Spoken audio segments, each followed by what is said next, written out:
ఒకసారి నేను చెప్పేది వినండి. నా ఛానల్ ఎలక్ట్రికల్ సంబంధించింది.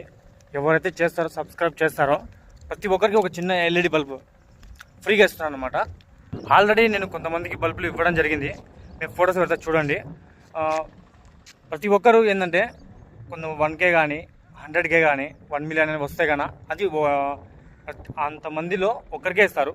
కానీ నేను ప్రతి సబ్స్క్రైబర్కి ఒక ఫ్రీ బల్బు ఇవ్వాలని అనుకుంటాను అనమాట. కొంతమందికి ఇచ్చాను చూడండి. అలాగే ఇప్పుడు ఈ వీడియోని మీరు చూస్తున్నారు కదా, ఒకసారి చేసి చూడండి. నేను ఇస్తాను ఇవ్వనన్నది ఇంకొక నెంబర్ ఇస్తాను. ఆ నెంబర్కి నాకు వాట్సాప్లో హాయ్ అని పెట్టి మీరు చేసిన సబ్స్క్రైబ్ దాన్ని స్క్రీన్ షాట్ కొట్టి నాకు షేర్ చేయండి. నేను ఖచ్చితంగా మీకు బల్బ్ అనేది ఫ్రీగా ఇస్తాను. ఒకవేళ చాలా దూరం ఉంటే కన్నా మీకు అమౌంట్ రూపంలో అయితే మీకు ఫోన్పే చేస్తాను. ఇదేం మోసం కాదు, మనం మోసం అయితే ఏం చేయట్లేదు, జెన్యున్గానే చేస్తున్నాను అనమాట. అంటే ఇప్పుడు సబ్స్క్రైబ్ పెరిగే కొద్దీ నేను ఇప్పుడు బల్బే అని కాదు, ఇంకా చాలా ఫ్యూచర్లో ఎలక్ట్రికల్ సంబంధించింది ప్రతి ఒక్కటి ఏదో ఒకటి